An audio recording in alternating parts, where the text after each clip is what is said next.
Hey everyone, Nubkeks here, welcome back to Heroes of the Storm. Today, gonna be playing some Lunara on Haunted Mines. She's one of my favorite heroes, and definitely one I would class as one of the most underrated heroes in the game.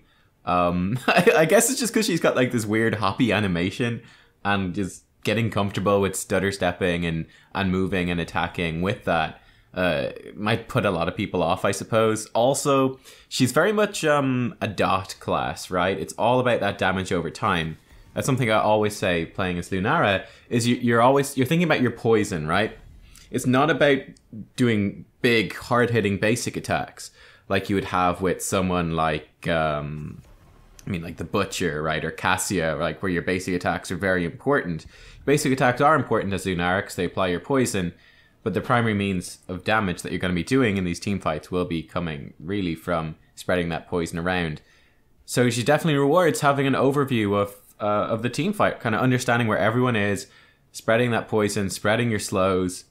Yeah, all that stuff like really matters, and getting your positioning right and exploiting the fact that you do have a faster in-combat movement speed thanks to your weird deer hoppy thing.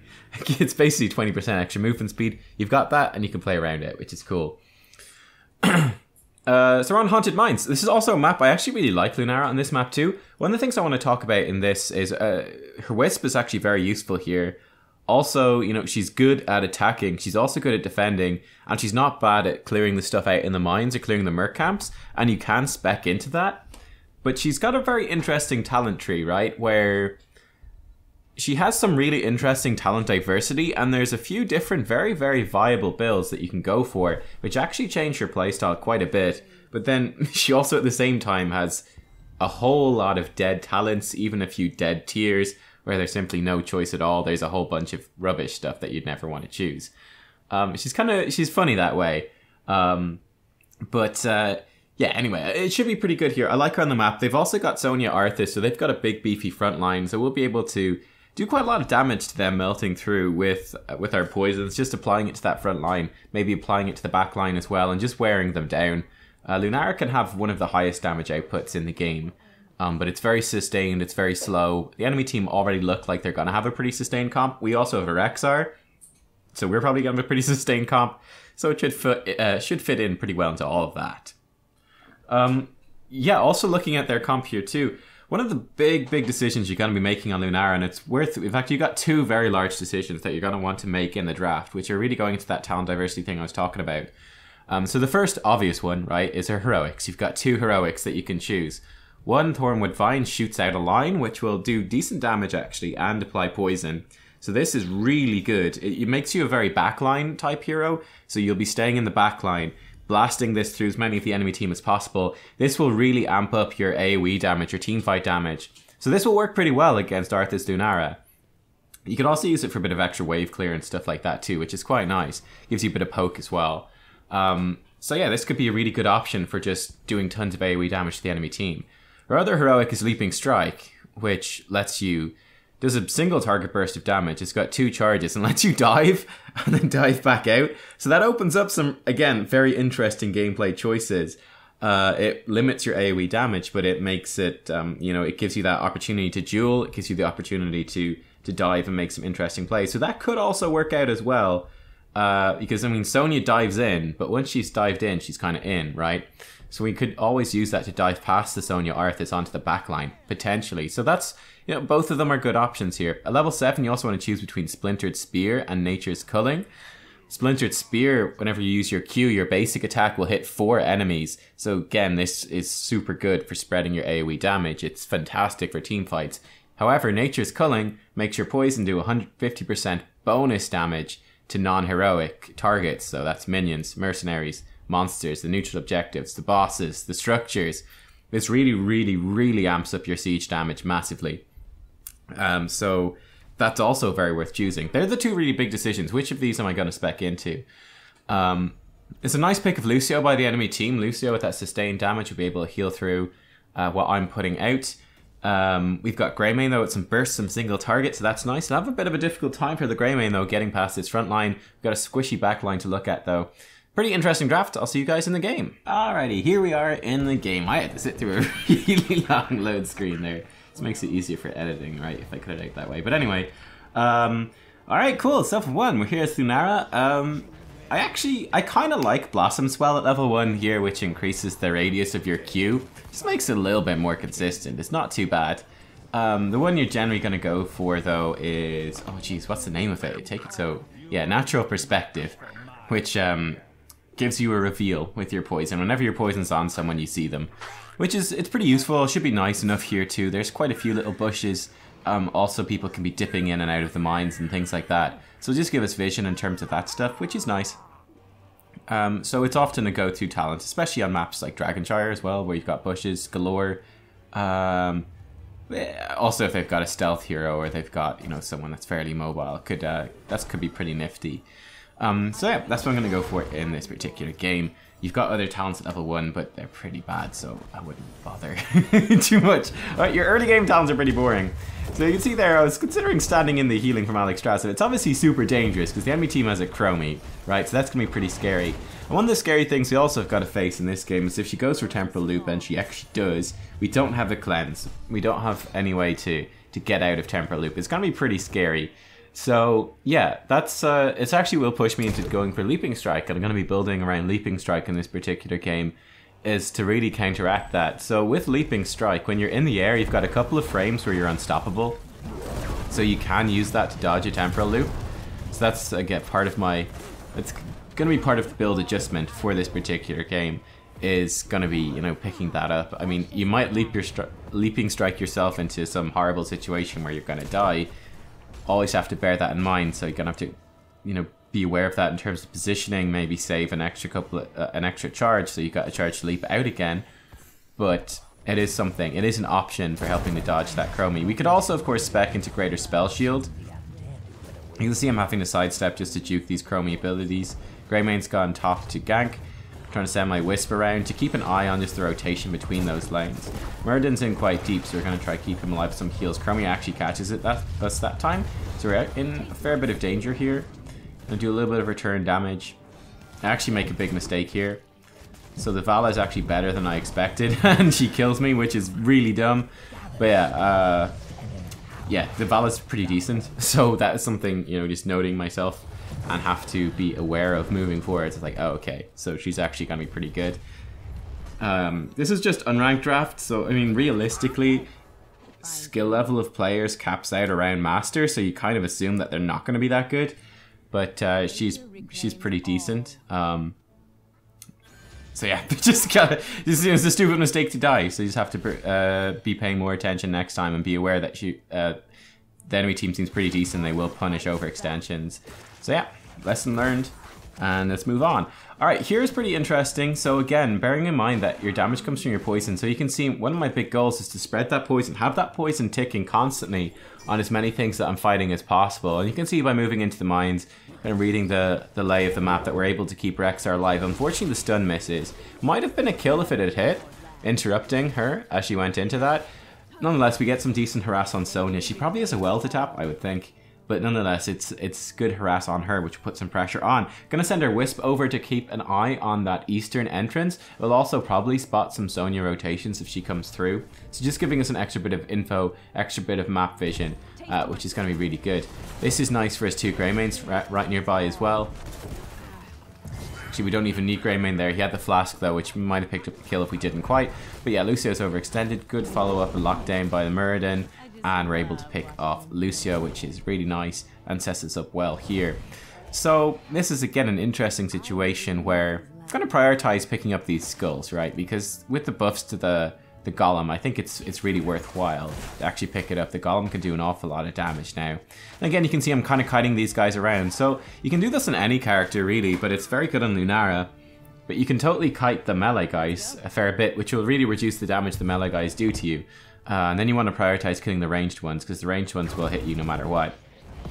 Yeah, that's just like an extra way to get a little bit of, you know, extra HP out when you're fighting those little skull camps, right? Is to just juke around the melee guys. You can do a similar thing with Bruiser Camp with Knight Camp, because the Knight Camp, you know, there's 3 melee knights and the 1 wizard knight. You can kind of kite it so that 1 or 2 of the knights won't be able to hit you at any given time, which is kind of nifty.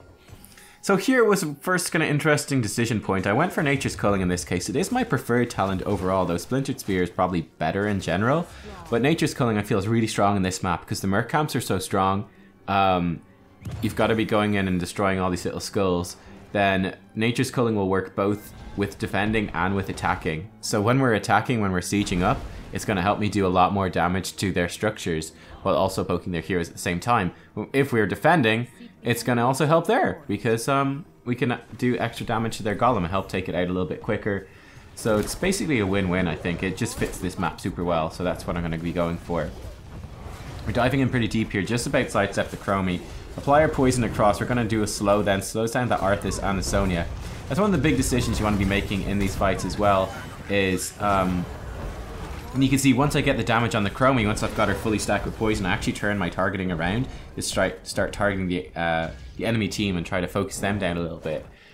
I forget what my initial thought was. It's completely... It's gone. It's gone. I don't remember now. But yeah, you want to be spreading that poison around in the team fights. Ah, I do remember. And then applying with slow. So you're slow with your W. It has some interesting interactions with your talents.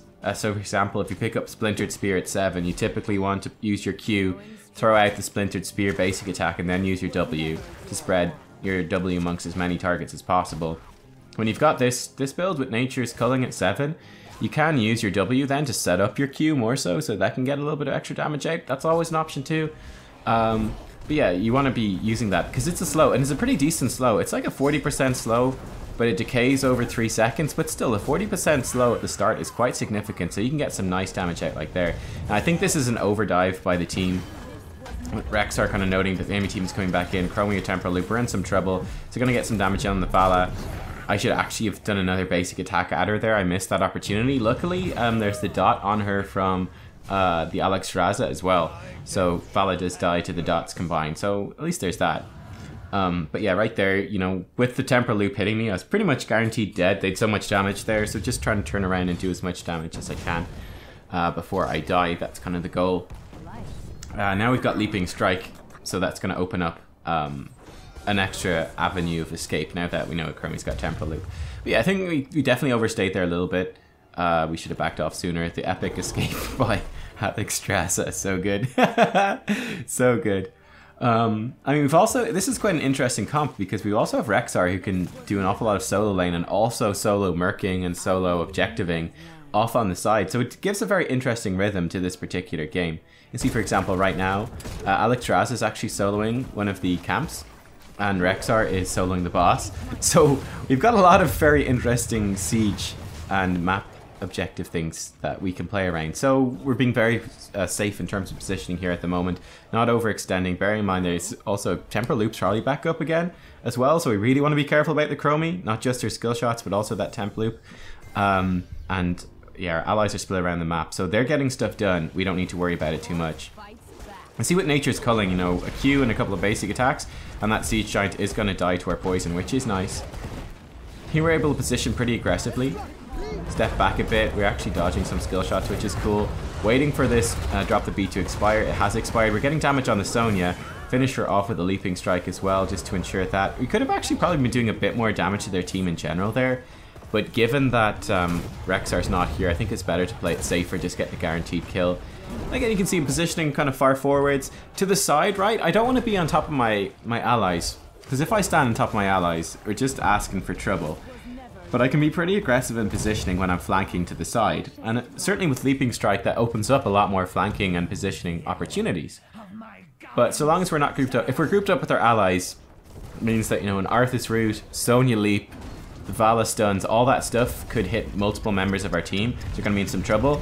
That's a good knockback by Lucio right there. So what happens is Temporal Loop comes down. We want to be aggressive at that point because we don't have a cleanse. We've got no way to deal with it. You can see Muradin got in the way. He soaked some of the Chromie skill shots.